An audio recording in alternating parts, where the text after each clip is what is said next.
America's public enemy number one in the United States is drug abuse. In order to fight and defeat this enemy, it is necessary to wage a new all-out offensive. I have asked the Congress to provide the legislative authority and the funds to fuel this kind of an offensive.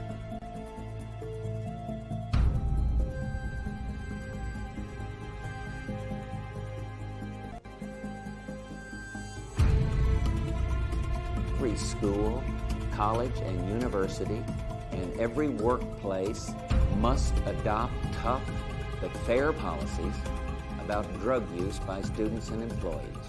And those that will not adopt such policies will not get federal funds, period.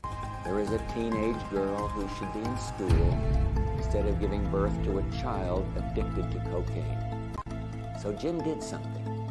He led an anti-drug partnership financed by private funds to work with advertisers and media firms. Their partnership is now determined to work with our strategy by generating educational messages worth $1 million a day, every day for the next 3 years. $1 billion worth of advertising, all to promote the anti-drug message. $1 billion worth of advertising, all to promote the anti-drug message. Our 1990 drug budget totals almost $8 billion, the largest increase in history.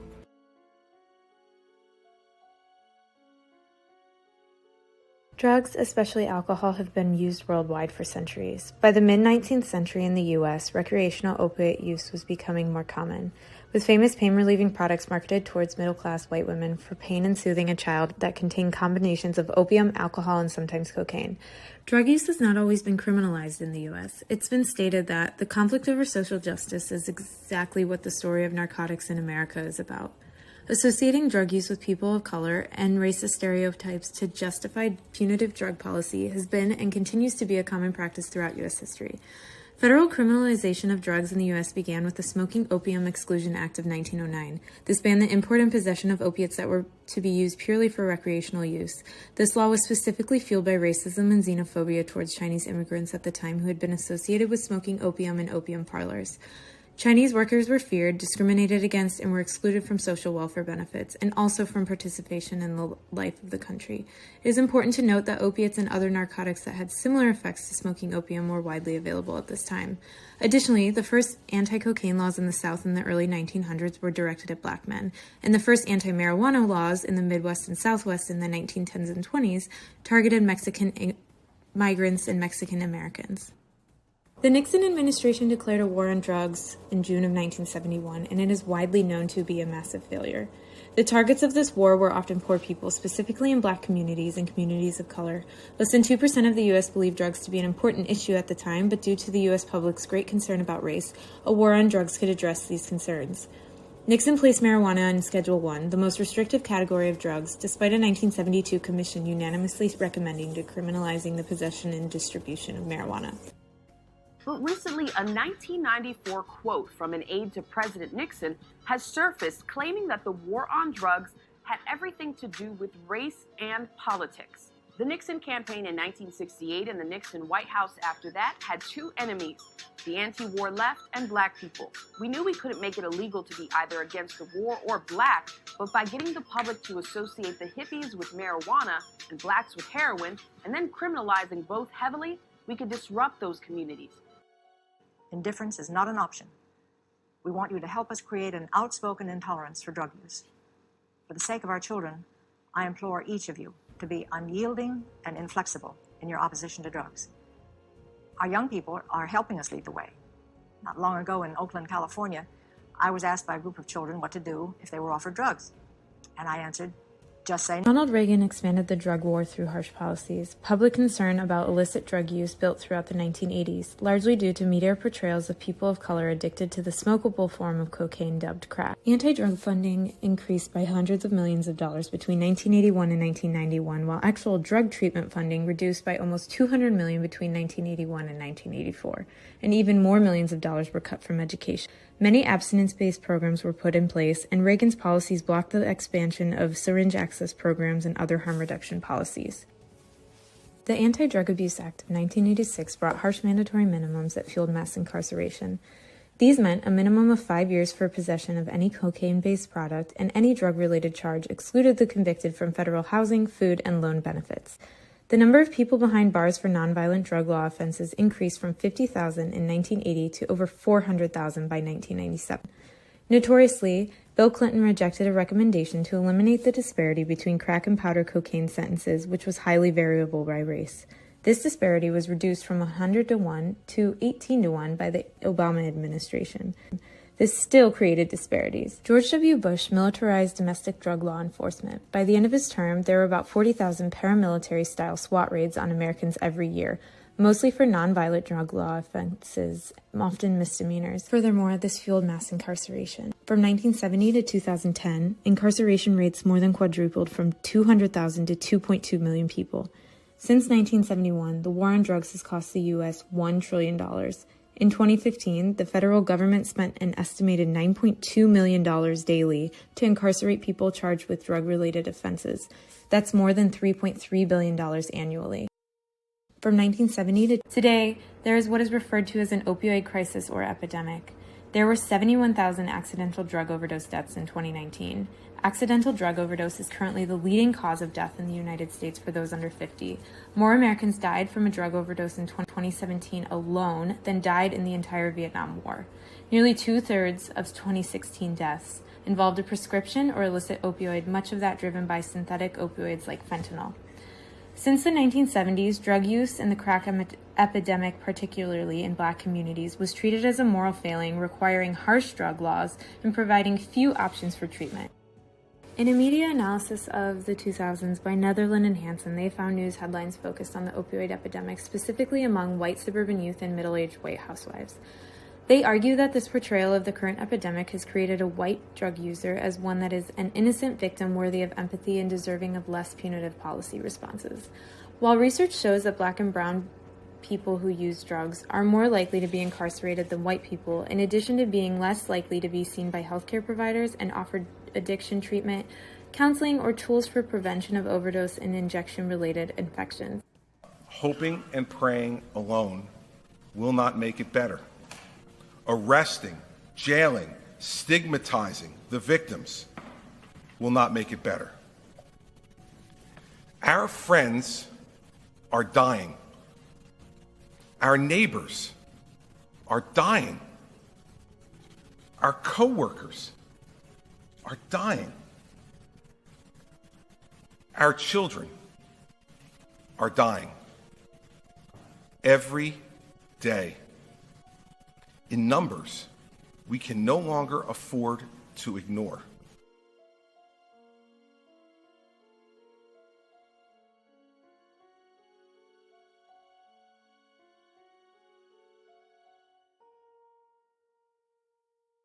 One of the interviews we conducted was with the Forensic Intensive Recovery Program, also known as FIR, which is part of the Public Health Management Corporation. FIR is a deferral program for people who have drug charges. Their mission is to enhance community safety by reducing criminal recidivism due to substance abuse and mental illness through the provision of behavioral health treatment and related services under the criminal justice supervision as an alternative to incarceration.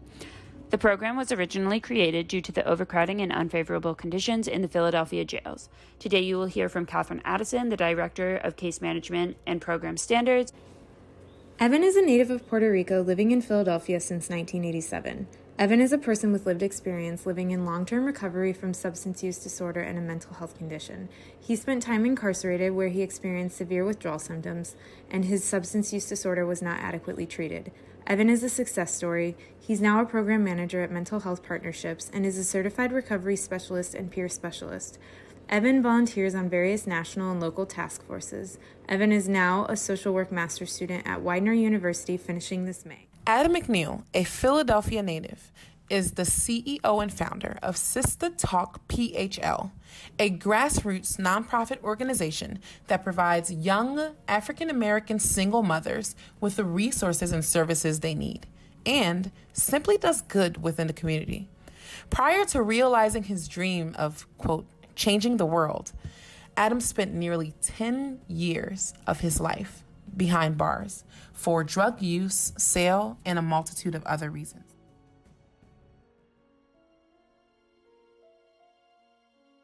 $2.3 million people are incarcerated here in the United States, and 1 in 5 are incarcerated for drug offense.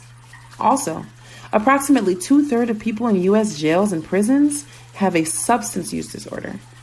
And shockingly, treatments are unavailable to incarcerated people.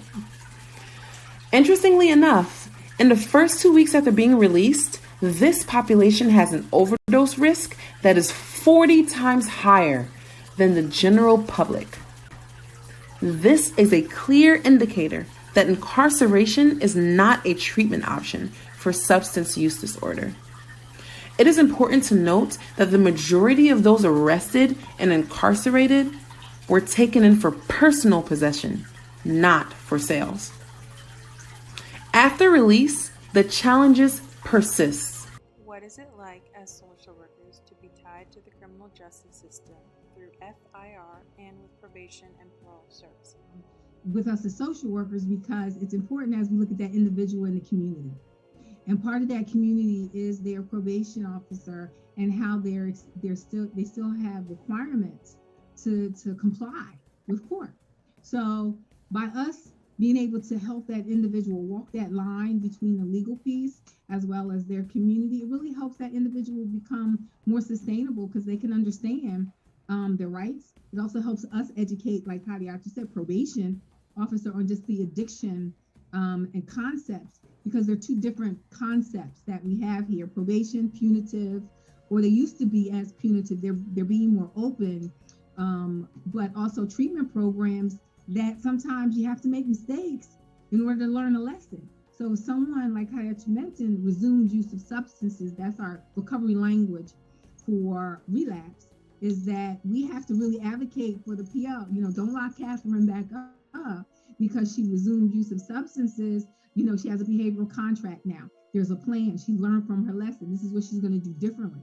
So I really do think that we are key when it comes to helping the probation officer and also advocating in court to the judge to let them know this is how we're really trying to help her through this. And it does make a difference. Some of the issues faced by people who have substance use disorders are administrators and probation officers make treatment decisions for people with SUD and rarely involve that person's input. Also, incarceration is still a punishment for people deemed non-compliant with treatment recommendations. And to top it all off, they have to pay fees for accessing treatment services. Do you think that the criminal justice system serves anyone suffering with substance use? I don't believe so in the fashion that it's needed to be served in. I believe that they do more so I believe that they will incarcerate a person in order to create sobriety, if that makes any sense. Instead of sending you to rehab, we're just going to charge you. We're going to send you to jail, and hopefully you'll recover within that time.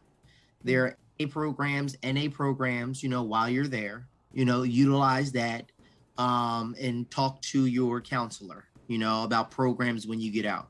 Mm-hmm. That I believe that's the hindsight of rehabilitation for them, for us, for everybody in totality, depending on it's a sliding scale, but for everybody, for the most part, I think that's how they treat rehabilitation. Mm-hmm. They do have programs, but only a certain amount of individuals or a selected few go to those programs. I think they can they ration it out.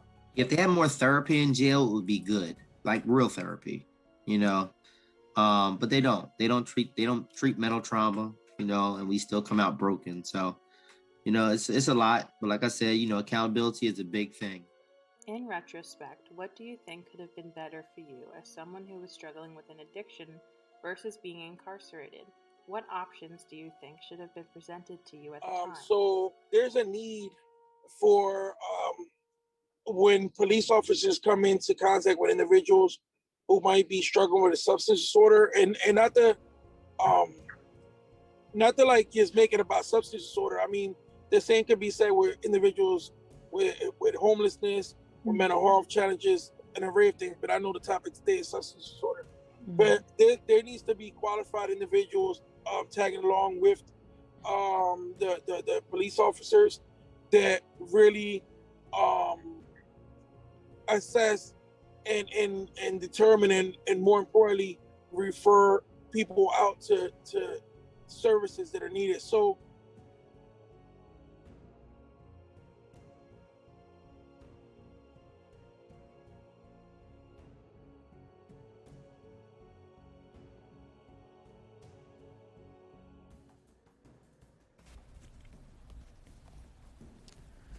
Drug use and the war on drugs which followed left the already fragmented African American home and community nearly broken. As a result of inaccurate media coverage, a lack of existing opportunities for employment, unaddressed generational traumas, and the over-policing of African American communities, many Black men and quite a few African American women were lost in the criminal justice system. And since in some homes, guardians were absent due to either untreated drug use disorder or incarceration, many children were left to their own devices and without protection. The criminalization of drug use in America has left a lasting effect on African American communities across the country today. You've described the criminal justice system as being unjust in a lot of ways. What do you think the injustices are specifically for individuals being incarcerated with substance use? I'll start with that. First of all, we're not worthy of treatment.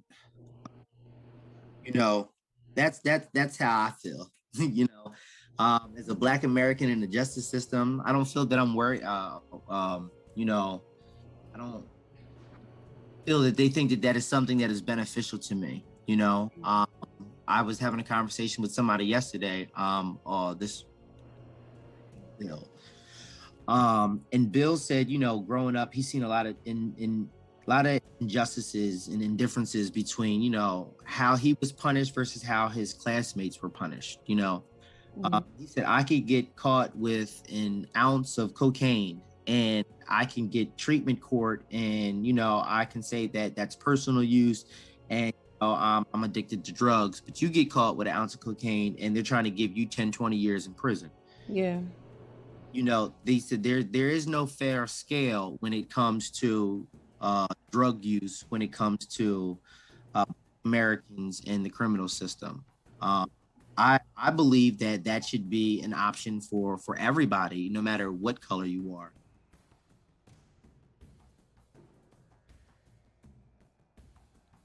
The nature of the criminal justice system has changed. It is no longer concerned primarily with the prevention and punishment of crime, but rather with the management and control of the disposed. Prior drug wars were ancillary to the prevailing caste system. This time, the drug war is the system of control. This was found in Michelle Alexander's The New Jim Crow. As we have stated throughout our project, the criminalization of drugs disproportionately affects communities of color. We must end the war on drugs in order to create a more just society. Rarely are the contexts in which people use drugs examined prior to incarceration. This must change. Social workers can help to identify the connections among health, social factors, community, and policy to promote prevention, intervention, systemic changes, and legislation. Social welfare policy has been greatly influenced by the idea of deservingness. Anti-drug legislations brought the drug problem to the national agenda. This led to the belief that people who use drugs are undeserving of welfare and other social work services. These notions are prevalent today in anti-drug use clauses and housing programs. There are also a number of attempts at requiring drug screenings to receive welfare benefits. This is unjust and it must be changed.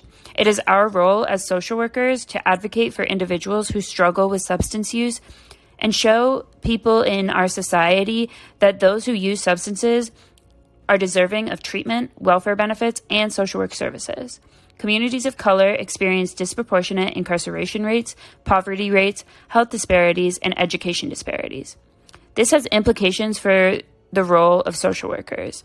We must fight to dismantle these disparities and advocate for clients that we work with. We must examine the context in which people use drugs and use our social work values to consider different policy suggestions. What services do you think are still needed for people struggling with addiction? Our program definitely could use support when it comes to individuals that have severe mental health. We're not set up to really manage those that require intensive case management services. That's why we refer those individuals to programs that can. Those programs that can have round-the-clock support. Our program is 8:30 to 5. We don't work weekends. We do have flexible hours, but those individuals that have severe mental health or physical disabilities, those that have mental health disabilities, we are not equipped to manage those individuals, but there are other programs that can. So linking them with those programs that can, I think, is a great resource for us to continue to make those connections. Having us work with the courts, having us work with the Defenders Association to work with individuals prior to getting arrested is, I think, definitely needed for individuals that may be coming into the system. They may have a recent arrest. They could have restitution, or let's say they have community service. If there's any kind of support that they would need, having a case manager as a broker of services, similar to like a social worker, can just link them to where they need to go. And when they no longer need us, then we'll move on to the next one.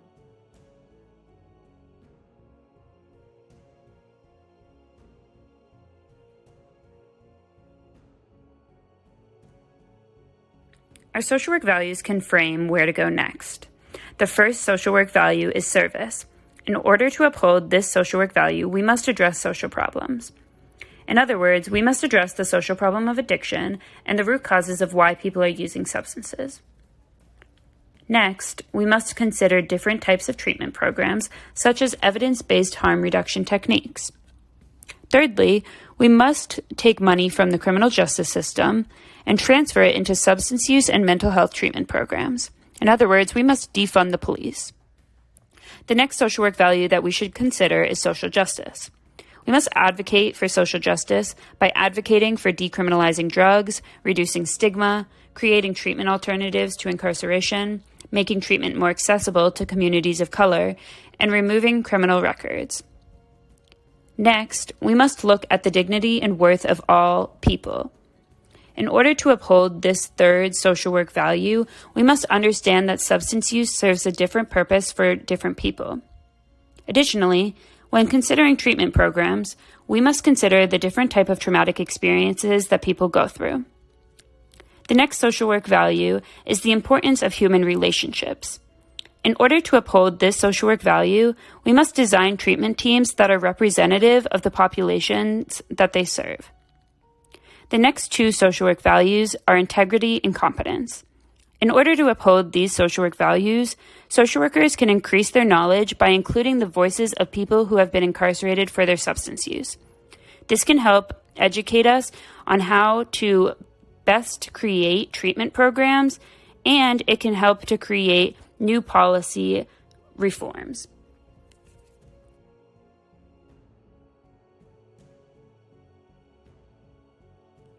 As you can see, there are a number of implications to incarcerating people for substance use.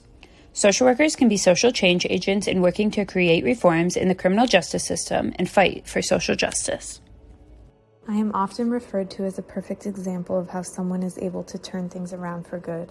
Judge Brinkley, I feel that every time I am denied an opportunity to improve my family's quality of life, it is blocked by my criminal conviction.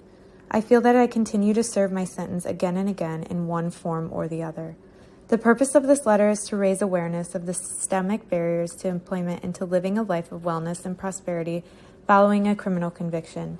Judge Brinkley, the cost of me doing the right thing includes 9 years of nonstop studies, $100,000 of school debt, and working harder than others who have not been convicted of a crime. However, when we talk about others who are leaving the criminal justice system with no resources, marketable job skills, or family support, How many system barriers to employment, education, and training will they put up with before they return to the street in an attempt to meet their immediate needs and to cope with their reality?